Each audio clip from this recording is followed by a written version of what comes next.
Avez-vous déjà pleuré devant Naruto? Si oui, il y a de fortes chances que ce soit à la mort d'un personnage. J'ai donc sélectionné pour vous les 15 meilleures morts de Naruto pour en faire un classement. Je vais juger en fonction de ce que j'ai ressenti en voyant chaque mort. Bien évidemment, ça sera subjectif, mais n'hésitez pas à me donner vos avis en commentaire. J'en profite pour vous dire de rejoindre mon serveur Discord où je partage pas mal d'informations sur les futures vidéos, organise des débats, des quiz Naruto et bien plus encore, le lien est en description. On commence avec Sasori. Au terme d'un de mes combats préférés de Naruto, deux marionnettes manipulées par Shio viennent transpercer Sasori. C'étaient les marionnettes de ses parents, recréant la scène où il les avait construites. Franchement, l'image était magnifique. Le fait que Shio ait réussi à tuer son petit-fils, c'est incroyable. Tout le combat nous faisait de la peine pour elle. C'est aussi le combat où Sakura était à son prime. La relation qu'elle a développée avec Shio l'a amenée à haïr Sasori. Quand celle-ci l'a soignée avec son énergie vitale, Sasori a dit qu'il aurait préféré qu'elle meure. Sakura lui a alors mis un coup de poing. J'ai bien aimé l'arrogance de Sasori, telle une marionnette sans émotion. Mais au fond, il a toujours ses sentiments, car comme Shio nous le dit, il aurait pu esquiver son attaque, mais il a finalement préféré en finir des mains de ses parents. De plus, il a révélé à Sakura qu'un espion d'Orochimaru devait se rendre au pont du ciel et de la terre en récompense pour sa victoire. La mort de Sasori n'est que top 15, mais il y a déjà du niveau. Hidan, alors lui, ce qui est incroyable dans sa mort, c'est pas le personnage en lui-même, mais bien la stratégie incroyable de Shikamaru. Après la mort de son sensei, il était déboussolé. Pour la première fois, on a vu un Shikamaru rempli de haine. Il a passé toute la nuit à mettre au point une stratégie, il était animé par la vengeance. Il commence par attirer Hidan dans la forêt, puis lui fait croire qu'il a pris son sang alors que c'était en fait celui de Kakuzu. Ce qui fait qu'en plus d'avoir piégé Hidan, Kakuzu a perdu un cœur. J'ai bien aimé qu'on le découvre pas directement, comme ça on pensait que c'était le sang de Shikamaru. Il jouait très bien la comédie, jusqu'à l'attraper avec son ombre et activer le piège qu'il avait préparé. Shikamaru lance le briquet de son sensei, symbole aussi de la volonté du feu. Les parchemins autour d'Hidan s'activent, il tombe dans le trou et il meurt de faim et de soif. C'était vraiment le prime de Shikamaru, on a tous kiffé le perso à ce moment-là. On a parlé de Sasori, et bien c'est au tour de la grand-mère. Shio a une mort qui mérite d'être dans le classement. Comme Sasori, on découvre le perso au début de l'arc et il nous quitte à la fin de l'arc. Au début, elle se méfiait des ninjas de Konoha, elle a vécu la guerre, Sakumo attaqué a tué son fils et sa belle-fille, mais au fur et à mesure de la mission, en voyant Naruto se préoccuper autant de la vie de Gaara, qui est lui aussi un Jinchuriki, elle s'est mise à lui faire confiance. Et de même pour Sakura, où une vraie relation s'est installée entre les deux, qui nous a offert un combat exceptionnel contre Sasori. Après leur victoire, Gaara est récupéré, mais sans vie. Naruto pleure, tout le monde est triste. Mais c'est là que Shio intervient avec sa technique de transfert d'énergie vitale pour réanimer Gaara. L'ayant déjà un peu utilisé sur Sakura, elle n'avait pas assez de chakra pour réanimer Gaara. Naruto l'a alors aidé, mais il ne savait pas que Shio allait mourir. Gaara est revenu à la vie, tout le monde était content, mais ils furent tous tristes pour Shio, qui est morte en vrai ninja, donnant de l'espoir à la nouvelle génération et en sauvant le Kazekage.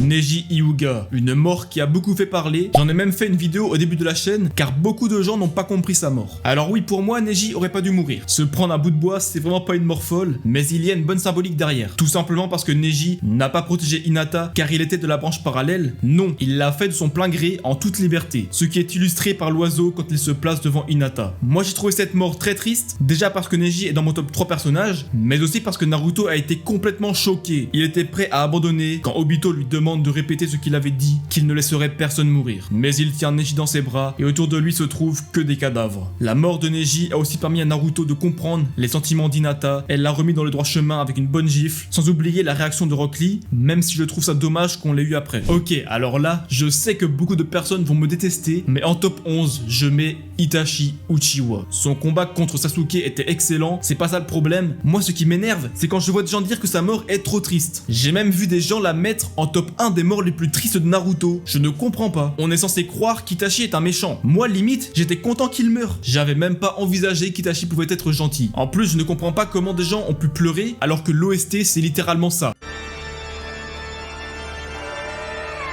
Après, oui, c'est beau. L'OST s'arrête quand Itachi lui touche le front. La symbolique est incroyable. En plus, il lui murmure quelque chose qu'on n'entend pas. Il y a du mystère, c'est cool. C'est une mort, quand tu la revois après avoir fini Naruto, tu la vois différemment. Mais bon, j'ai pas ressenti énormément d'émotions devant. C'est pour ça qu'elle est pas plus haute dans le classement, mais elle reste très clean. A l'inverse, la mort du partenaire d'Itachi m'a procuré plus d'émotions. Infiltré dans sa Meada sur l'île où Naruto s'entraîne, il se voit contraint de sortir lorsque Naruto remarque sa présence. Après un troisième combat contre Guy, il perd. Aoba lit dans ses pensées, on apprend son histoire, très touchante, j'en ai fait une vidéo, mais au moment où Aoba allait voir l'identité de Tobi, Kisame se coupe la langue pour se réveiller. Quelle loyauté vraiment. Il s'enferme dans une prison aqueuse et repense à Itachi, à leur rencontre, quand il lui a dit ces mots. Personne n'a le droit de nous juger avant la fin, parce que l'homme est capable du pire comme du meilleur jusqu'au bout. Au fond, ce n'est qu'au moment de disparaître qu'on peut enfin savoir qui on a été.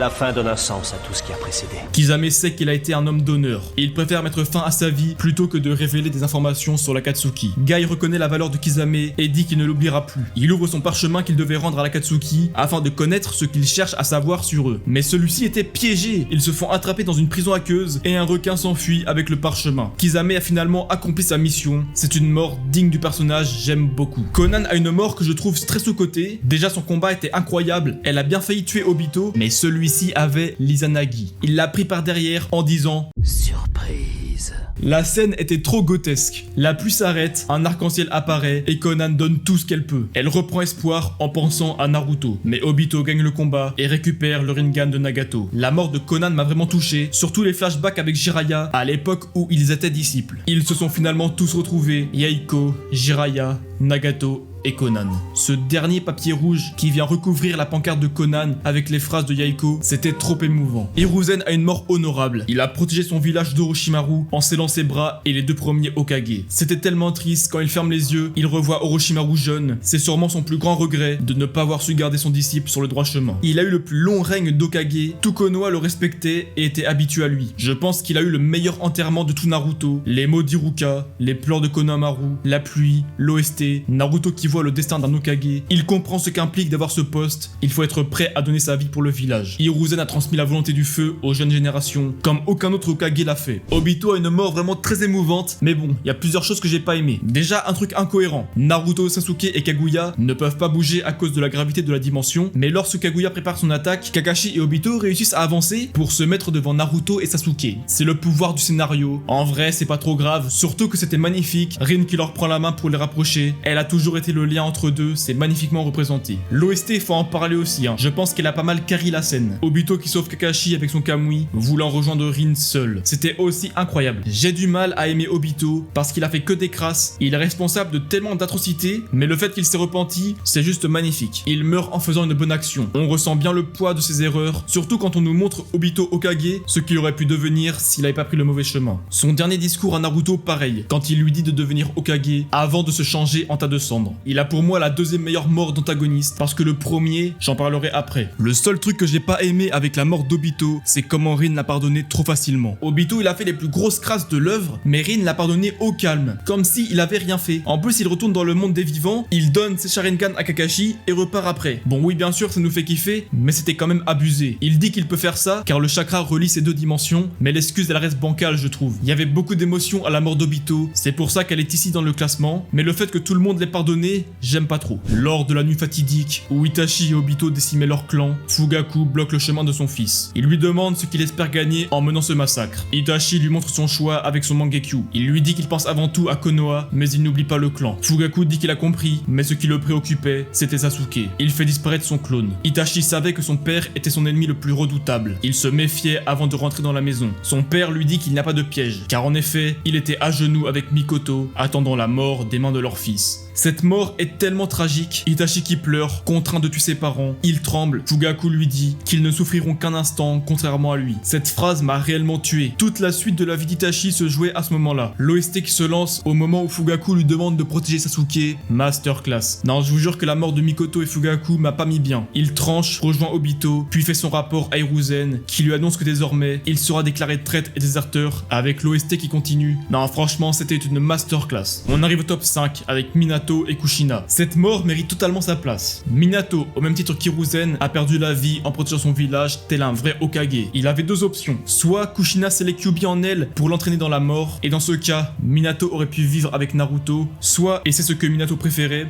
il scellait la moitié de Kyuubi en lui et l'autre moitié dans son fils, avec le reste du chakra de Kushina et un peu du sien, avant qu'ils puissent tous les deux revoir Naruto plus tard. Kushina préférait la première option, ne voulant pas faire de Naruto un Jinchuriki orphelin. Mais Minato pensait que Naruto était l'enfant de la prophétie annoncé par Jiraiya. De plus, il voulait absolument donner la chance à Kushina de revoir son fils. Il a donc lancé le rituel du saut du hake, mais Kyuubi attaque Naruto, ne voulant pas de nouveau être enfermé. Minato et Kushina se placent pour protéger leur fils. Ils sont maintenant condamnés. Avant de finir le saut, Kushina débite tout ce qu'elle peut à son fils. Je pense que vous vous souvenez tous de son discours. La scène était magnifique. La mort de Rin nous a offert l'une de mes scènes préférées de tout Naruto, mais aussi l'un des plus grands plot twists. Alors qu'Obito était dans le repère de Madara, Zetsu lui annonce que Kakashi et Rin sont sont pris en embuscade par des ninjas de Kiri. Il se dépêche d'aller les sauver, mais lorsqu'il arrive devant eux, une scène d'horreur traverse ses yeux. Kakashi qui transperce Rin, c'était vraiment une folie. La tristesse au visage de Kakashi, les questions qu'on se pose, et surtout, Obito qui pète un câble. Il éveille le Mangekyou Sharingan, et par la même occasion,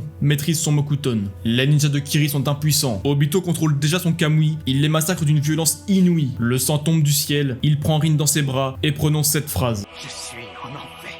C'était la naissance d'un antagoniste, mais aussi la rentrée en dépression de Kakashi. J'ai trop crié devant cette scène. C'est l'un des moments de rage les plus iconiques, tout animé confondu. On arrive au top 3, mais avant de continuer, likez, abonnez-vous et dites-moi votre mort préférée de Naruto en commentaire. Zabuza et Haku. Vous êtes peut-être surpris de les voir aussi haut, mais cette mort m'a trop marqué. Je les mets ensemble, même s'ils sont pas vraiment morts en même temps. Déjà, Haku, c'est pas sa mort en tant que telle qui m'a fait kiffer, mais c'est surtout après, lorsque Naruto parle à Zabuza. Parce que voilà, Haku s'est jeté sur le Chidori de Kakashi pour protéger son maître, c'est triste, mais ce qui est encore plus triste, c'est quand Zabuza dit qu'il n'en a rien à faire, car il n'était qu'un pion pour lui. Naruto était désemparé, il ne comprenait pas que quelqu'un puisse avoir aucune émotion comme ça. Il débitait en pleurant, jusqu'à faire craquer Zabuza qui se met à pleurer, montrant ses véritables émotions. Au final, il n'était pas qu'un démon sans cœur, il prit conscience de la valeur d'Haku. À ce moment-là, l'OST m'a tué. C'était la première fois que je pleurais devant un écran. Zabuza décide de tuer Gato, en montrant son visage de démon une dernière fois. La scène était exceptionnelle.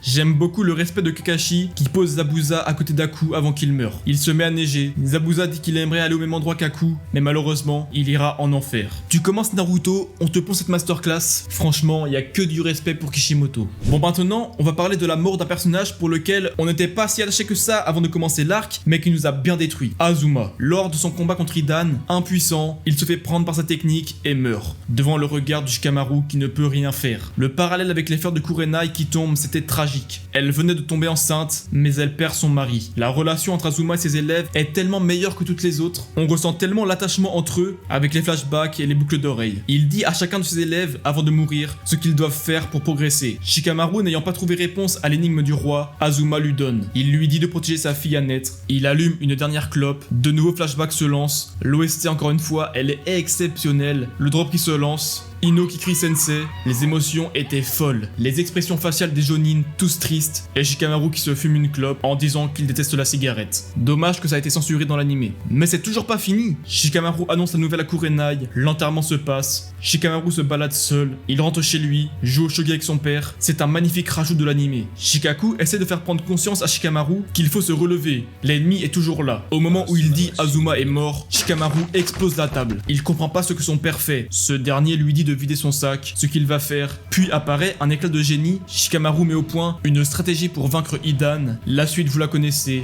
le trio Inoshikacho se prépare à aller se venger, accompagné de Kakashi. Et en top 1, la meilleure mort de Naruto selon moi, Jiraiya. J'aime énormément tout son passage dans le village d'Ame, en mode espionnage, c'était incroyable. Il tombe sur ses anciens élèves, il n'arrive pas à savoir si Pain est Nagato ou Yaiko, mais il donne tout afin de récolter le plus d'informations pour Konoha. Malheureusement, il était impuissant. Pain l'a cloué au sol, mais dans un élan de détermination, Jiraiya se relève pour écrire son message dans le dos de Fukasaku en destination de Konoha. Il a accompli son devoir jusqu'au bout, il savait que c'était une mission sans retour. De même pour Tsunade quand elle l'a regardé partir. Pain l'achève, il tombe au fond de l'eau. Toujours dans sa peau d'écrivain, il raconte sa mort comme une fin de livre. Son dernier chapitre, la grenouille au fond de l'eau. Il décide de poser son crayon après avoir nommé son prochain chapitre, l'histoire de Naruto Uzumaki.